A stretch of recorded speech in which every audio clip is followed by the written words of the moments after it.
Guys, I went to Hallmark to send you a Happy G.I. Joe Day card. They don't carry them. I'm sending a very strong letter to corporate.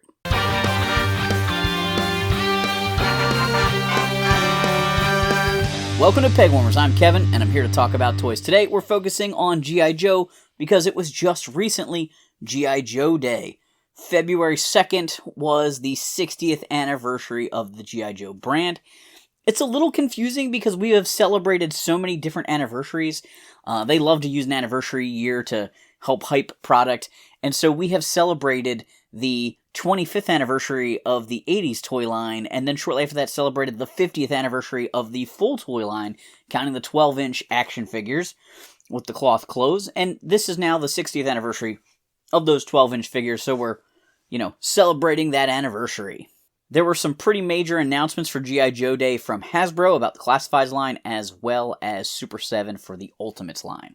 First up, Hasbro showed off a digital render of Doc, the G.I. Joe medic. I recently reviewed an Ultimates version of him by Super7. This is the Classified series, sort of the updated version, and I think they did a really nice job of balancing the way Doc looked in the original series versus their modern update. Some of the Classified guys, I think they do a really nice job of doing that. Other ones are a little bit further off base or something like that. They just don't quite jive for me. But Doc's in a tan outfit. He's got the red belt, but he does have a Kevlar vest on, which makes sense in a combat situation versus a base situation. He comes with his stretcher. That better hook on the Dragonfly. I'm pretty sure it will. He's got his helmet with the pill bottles on it, which is a callback to the original figure, but it looks great with the painted apps there. His glasses are just green painted glass. They're not see-through like on the Ultimates, but I like the sunglasses type detail there. He's also got a flare gun and a holster and maybe another accessory or two, but overall, Doc looks fantastic. Next up, Naugahyde.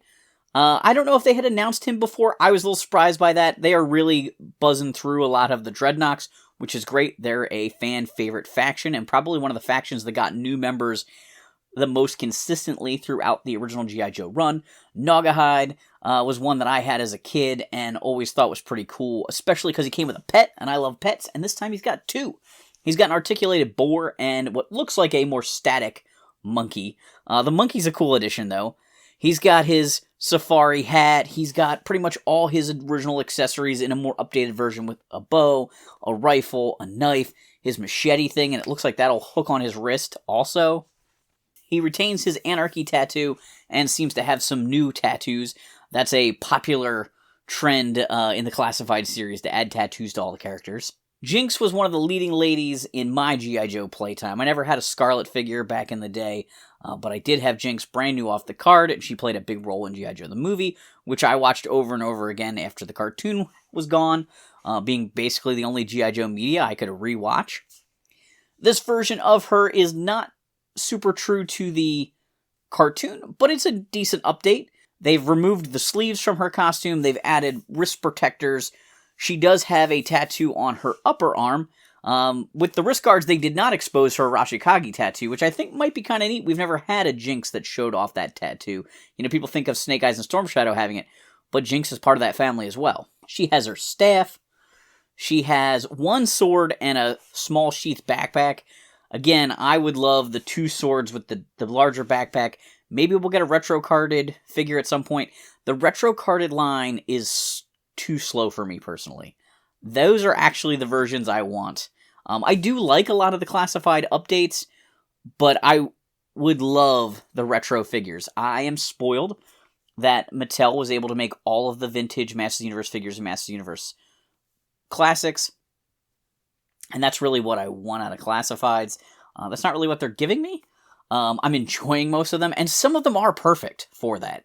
And other ones are of farther deviation. And I go back and forth over whether I should just collect the ones that sort of give me that look. Like the Shipwreck from the recent wave looks pretty much like his vintage figure, whereas some of the other ones are a little bit further deviation. So the Jinx is a mixed bag for me. She looks fine, but I'm not as excited for her as I thought maybe I would be. I also think her headband is a little too, tight and perfect, like Storm Shadow's.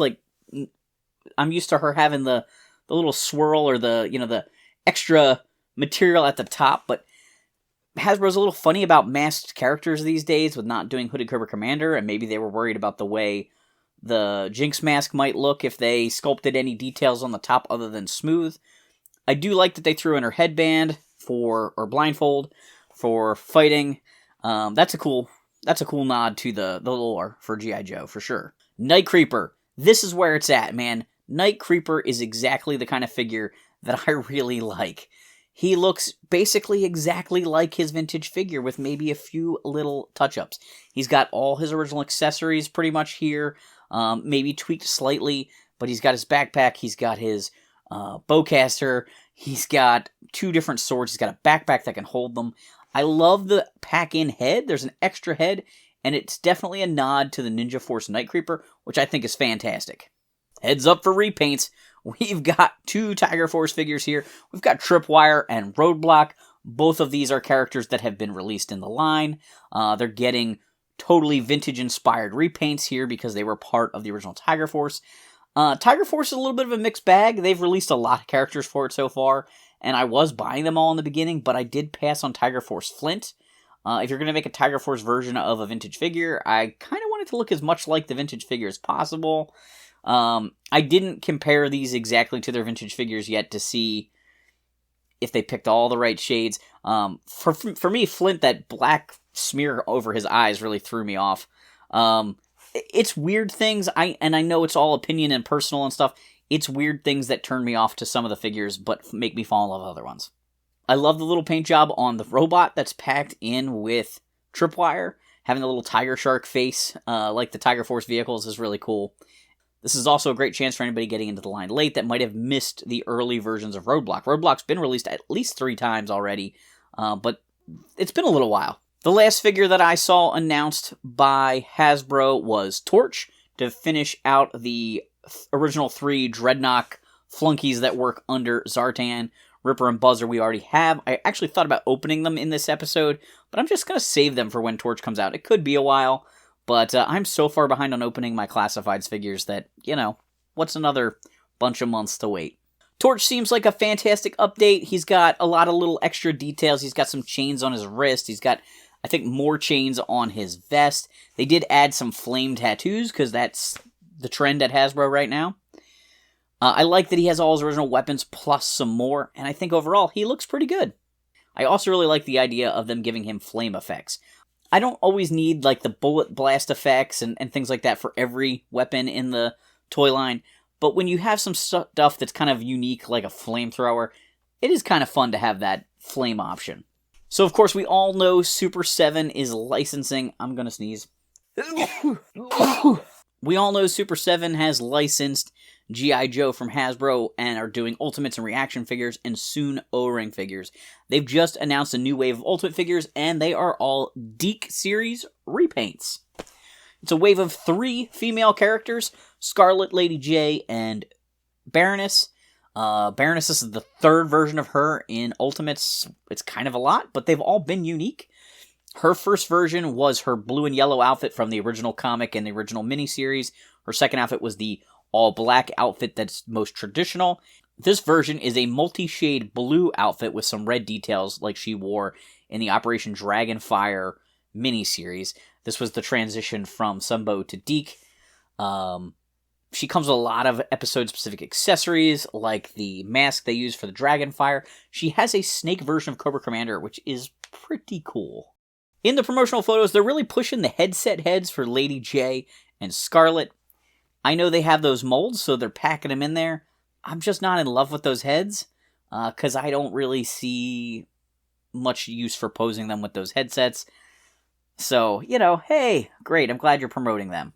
I recently did an episode talking about Super7's O-Ring figures with Hooded Cobra Commander 788, and I mentioned the Deke colors for Lady J and Scarlet, and we actually kind of mentioned whether they could use the Deke stylings in lines other than O-Ring, now that they were allowed to use it for the O-Ring line.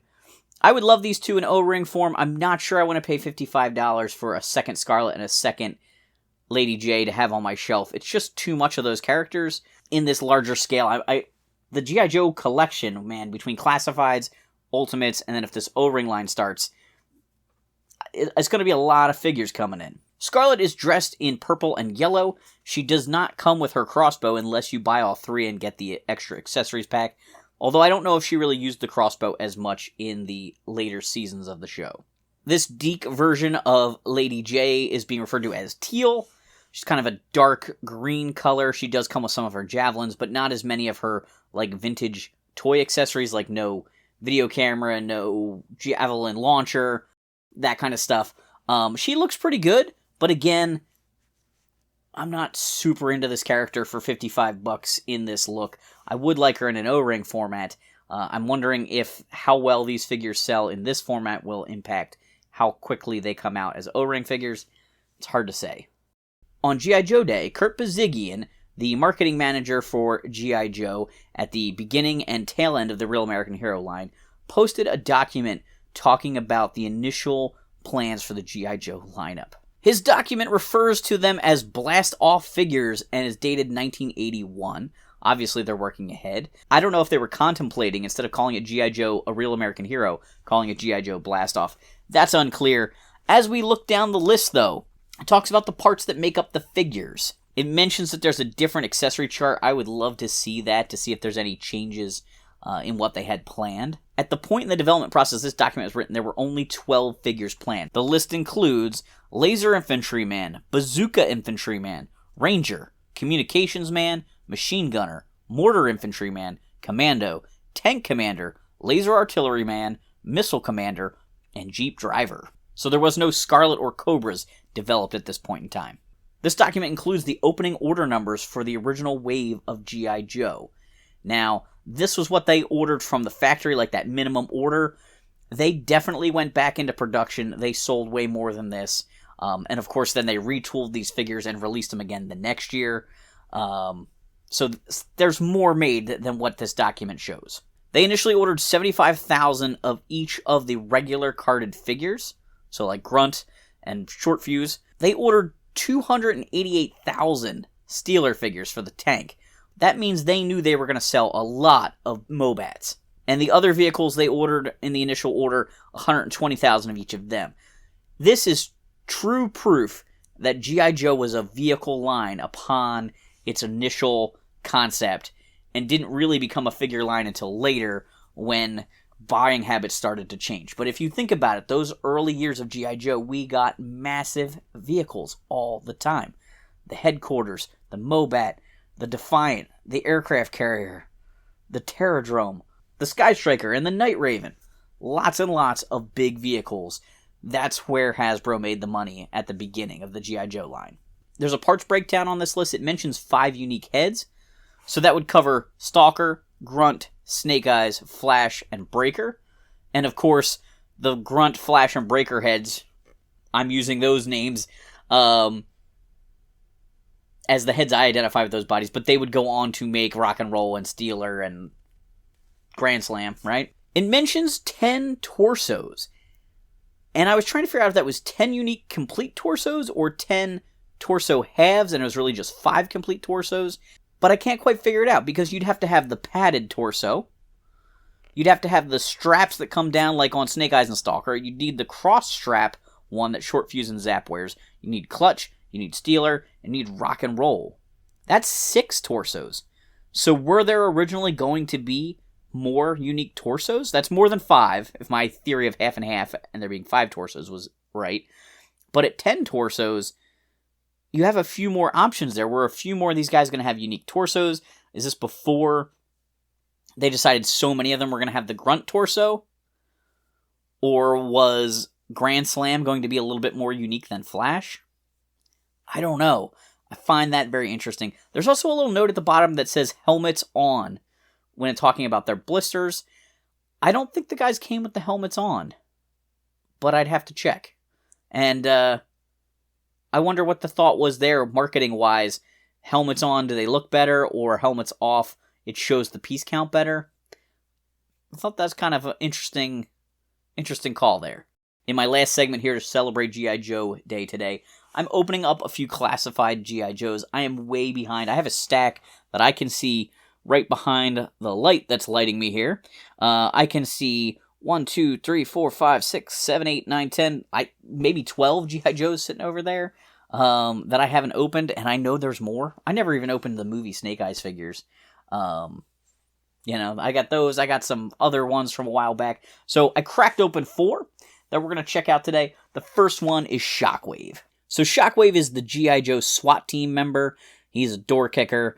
Not really a traditional military job, but definitely a cool combat type guy. And police and military are always sort of tied together. And I think it was a smart move to kind of create that guy. One thing I did notice, there's a gap at each one of his arms, kind of from his shoulder to his forearm. It just seems more pronounced on him than I notice on most figures. I didn't know if that was something with the sculpt of this figure, or if maybe my figure wasn't assembled right. They wobble just a little bit too. I think this is a figure where they did a great job balancing the look of the vintage figure, as well as a few small updates. His digital camo is smaller than on the vintage figure, which makes it seem a little bit more appropriate, instead of being these giant blocks. But he's got his mask and his hat over top of that. He's got the great vest with the ribbing to it. He's got holsters on each side of his legs. He's got some knee pads and gloves and boots that are a little bit more updated than his original figure. Some parts of that could be removed with like the wrist guards and stuff.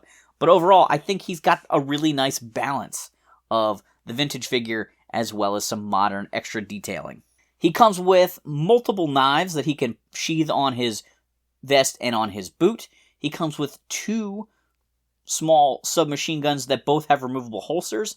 I kind of wish he came with a big silencer for one of them to help replicate the look of his original accessory a little bit better. Again, he doesn't have a backpack, but most of the figures don't come with backpacks. That's just not really a thing they're doing very often. So maybe the knife on his boot is sort of in honor of that knife that came with his backpack. They did add a riot shield, which I think was a good idea, just to kind of give him something else, and it seems like if you're going to be kicking down doors, you probably should have that. It's got some little Cobra kill marks on it there. And another accessory he came with was a nightstick. And I kind of wish there was a spot to slide that little loop to put that in on his belt. Not a bad accessory. I could also have seen him coming with a shotgun. That just feels like a very SWAT team kind of accessory. Overall, great figure. I'm not really trying to second guess the team's decisions here for pack-in accessories. I think they did a great job here. Next up, I've got Stalker, and now Stalker has been released for quite a while, and I still hadn't opened him up. He's actually a window package figure from before we went through the closed package era.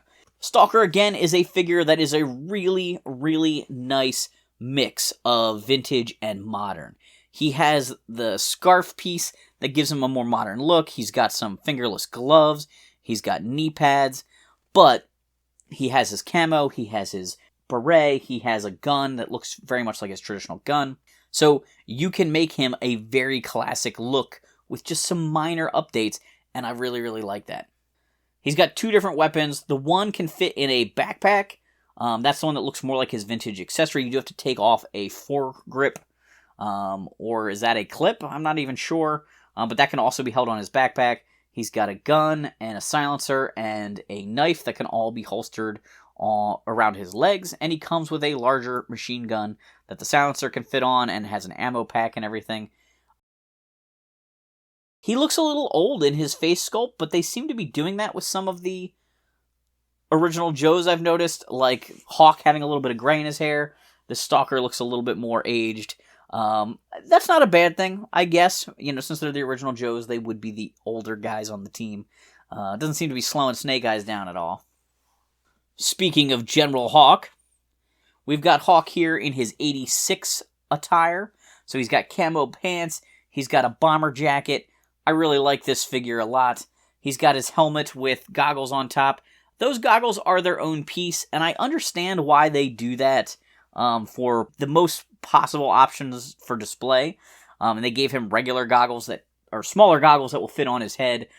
These larger ones fit over the helmet. I sometimes don't like the removable goggle thing just because they fall off the helmet too easily then. So far, I've had good luck with these staying on, and the helmet's very rubberized, so it does slip on and off pretty easily. He's got a chest holster with a handgun, as well as a handgun on his hip. They chose to give him gloves, a little bit of a detour from his vintage figure. I like his boots are a little bit more pronounced. They're a little higher looking than on his vintage figure as well. I kind of like that as an update. He comes with a shotgun that makes me wonder if they're getting ready to make Muskrat at some point. But this also could have been packed in with Shockwave, like I mentioned. I'm not sure if it's the same one that came with Falcon or not, since I didn't really get Falcon's accessories when I bought my Falcon. That's a callback for people that watch the channel on the regular. And he also came with a grenade launcher. Again, I don't know if this is the one that came with the retro gung-ho, but this would be perfect for when they make Starduster. The last Joe I'm looking at today is Rock and Roll. Did you notice I did 3 figures from the original 13 here, since we talked about Kirk Bazigian's news? Rock and Roll finally got him out of the package. This is a pretty far step from his vintage figure. I still kind of like it. It doesn't quite satisfy my desire to have an updated version of all of the original characters. I still like it, but he's just a little too different for me to really fit in my, like, it fits both looks to me. This is definitely a classifieds version. It takes me back more to, and I think it's better than, but takes me more back to, like, that first wave where Roadblock and Duke and Gung-Ho and some of these other guys that came out early on felt like G.I. Joes, but didn't feel like the 80s G.I. Joes, right? And this guy definitely has a very modern look with his two-tone t-shirt and his tattoos going up and down his arms. I like the helmet a lot. I love that they put the little Hang 10 thing on there, and it's got some extra gear on it. I think that's the right kind of update for me. He does still have his bandolier on, which I like a lot. He's got an extra bandolier on his wrist. I'm not really sure. I mean, it's fine. I don't really know what function that serves, though. There's not very many bullets there on your arm. He has a canteen molded on his belt and a walkie-talkie that can be pegged in there. He's got a pistol that can be holstered and another pocket on the other side. These holsters fall down a lot for me. I had less trouble with Stalker and Shockwave with those holsters. Not the end of the world. He does come with the rock and roll hand and a fist. The rock and roll hand is pretty cool, and if you were going to give somebody that, it should be rock and roll. I wouldn't have minded getting a hand that was open that could help him cradle his machine gun, though. I feel like that's the pose that I would want to have him be in, either firing that machine gun or then he's got to kind of shoulder it the whole time. I don't know why, but the obsession with tattoos on the Joes is not doing anything for me. They tatted up rock and roll. Clutch got a new tattoo. Now we know Torch and Jinx have a bunch of tattoos. I'm not anti-tattoo. To me, G.I. Joe is Special Forces, and having lots of people with very unique body marks on them makes it hard to deny that specific people were in specific places. So, I get it that the ninjas have them under their arms, but I don't think the ninjas are going to be taken hostage. I don't know. If you love the tattoos on the guys, that's great. And I can live with them, but it doesn't do anything for me. It doesn't add a wow factor for this guy. And that's the great thing about collecting these different lines. If I want to just buy the G.I. Joe Ultimates, if I just want to collect O-Ring, if I want all of the versions, I can collect whichever lines I want. So in the comments down below, let me know if you prefer the classified figures that lean more heavily towards the classic figures, or the ones that lean further away from that, or do you like the ones that kind of ride both rails together? You made it to the end of the video. Please do me a favor. Tell YouTube that I make quality content by hitting the like button, leaving a comment, or hitting the subscribe button. If you want to support this kind of content further, you can consider joining us on Patreon for bonus content over there. But at the end of the day, thanks for watching, and thanks for hanging on the peg with me.